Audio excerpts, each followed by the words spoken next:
Okay, now talking about Oxford Nanopore Technologies (ONT). So the core principle behind it is nanopore sequencing, not sequencing by synthesis. Unlike Illumina, fluorescence by synthesis, and PacBio, fluorescence in the zero mode waveguide real time movies (ZMW) real time movies, ONT is not sequencing by synthesis. Instead, it directly detects native DNA or RNA molecules passing through a biological nanopore, which is a protein pore embedded in a synthetic membrane. A constant ionic current flows across the pore. As a DNA or RNA strand is fed through the pore by a motor enzyme, each set of nucleotides, often 5 bases at a time, partially blocks the current. Now, these current disruptions, squiggles, called squiggles, are characteristic of the sequence and are interpreted using machine learning models into bases. So, the key difference is that there is no amplification, no synthesis, and no optics required. It's purely an electrical sensing of the native molecule. This enables sequencing of very long molecules and even detection of modifications, for example, methylation, directly. Now, read lengths in ONT, which is Oxford Nanopore Technologies, basically are extremely long, right? So the read lengths are extremely long, typically 10 to hundreds of kilobytes. Ultra long read protocols greater than 1 megabyte have been achieved. Sorry, 1 mega base pair have been achieved in research labs. This makes ONT ideal for genome assembly, resolving structural variants and traversing repetitive regions that Illumina short reads cannot span. In metagenomes, long reads help assemble high quality metagenome assembled genomes, MAGs, and distinguish strains. Now, moving on, platforms that we use for ONT, that is Oxford Nanopore Technologies.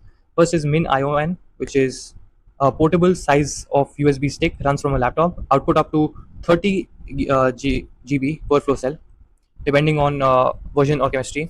Popular for field sequencing, for example, Ebola in Africa, COVID-19 surveillance. Then GridION, benchtop instrument running 5 MinION flow cells in parallel.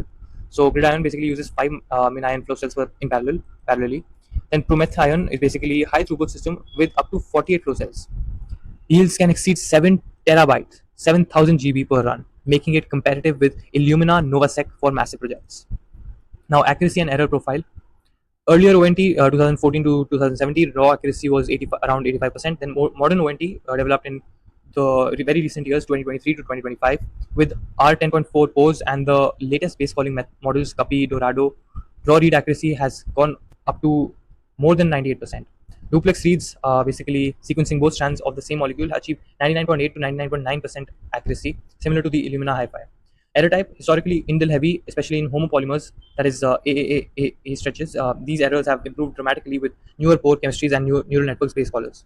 Now, advantages of ONT. So, ultra long reads, hundreds of kilobytes to megabytes, sorry, hundreds of KB to MB, enables telomere to telomere genome assembly for microbiomes, distinguishes strains, assembles plasmids, phages, and full operands. Then direct sequencing of native DNA, RNA. Then portability, real-time sequencing in the field, pandemic response, outbreak tracing. Small labs can adopt sequencing without a co-facility. Then scalability, ProMethion, a high throughput rivaling Illumina Novasec, that is greater than 7 TeV per run. Disadvantages, it has a higher raw error rate than Illumina HiSec and Novasec. Even with modern chemistries, raw reads are noisier, requires higher coverage and polishing for accurate consensus. And the cost structure is something definitely would be counted as a disadvantage. MinION is inexpensive upfront, but per flow cell costs add up. ProMethion is costly for high throughput, but cheaper per GB at scale. Then base calling computational demand. Neural network base callers Guppy, Dorado need GPUs for high accuracy and speed. And sample prep sensitivity requires high molecular weight DNA for ultra long reads, which can be hard to extract from some microbes. For example, gram positives with tough cell walls. Now, where ONT shines, some examples: rapid diagnostics. MinION was used for Ebola sequencing in West Africa in near real time. Field sequencing, portable sequencing for biodiversity and metagenomics in remote environments. Then epigenetics, detection of methylation alongside sequencing, particularly useful for microbial methylomes. And microbiome strain resolution, long reads enable full MAGs with fewer contigs, phage discovery, and plasmid host linkage. Now, let's see a tabular representation of the differences of each Illumina versus PacBio versus ONT. First, we'll discuss the feature of Illumina. Then, that is basically sequencing by synthesis, fluorescent cluster. For PacBio, sequencing by synthesis in real time, that is zero mode waveguide, ZMW. And ONT is basically ionic current through the nanopore. Then, amplification, yes, Illumina uses amplification using bridge PCR. But in PacBio and ONT, no amplification is done. Then, read length for Illumina is very less, 100 to 300 base pairs. PacBio is relatively higher, much higher in fact, 10 to 30 kilobytes, Hi-Fi 10 to 25 kilobytes, kilo base pairs, sorry, not bytes. Then ONT, 10 to 100 kilo base pairs, ultra long, greater than 1 MB.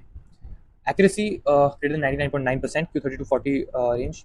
Then PacBio, Hi-Fi greater than 99.9%, ONT, raw 98%, duplex close to 99.9%. Throughput up to terabytes, Novasec, and for PacBio up to 100 gigabytes equal to E. Then ONT up to 7 terabytes per method.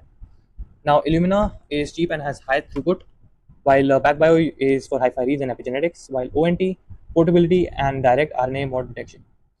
Illumina is best for large cohorts, amplicons, and shotguns. Then PacBio for de novo assembly, full length 16S, and epigenetics, while ONT is best for ultra long reads, strain resolved metagenomics, and field sequencing. Now, in short, ONT is basically revolutionary because it bypasses synthesis and optics, reading native DNA RNA directly through protein pores. It offers unmatched read lengths and portability, making it ideal for assembly, fieldwork, and epigenetics. The trade-off: higher error rates, though rapidly improving, and cost considerable considerations at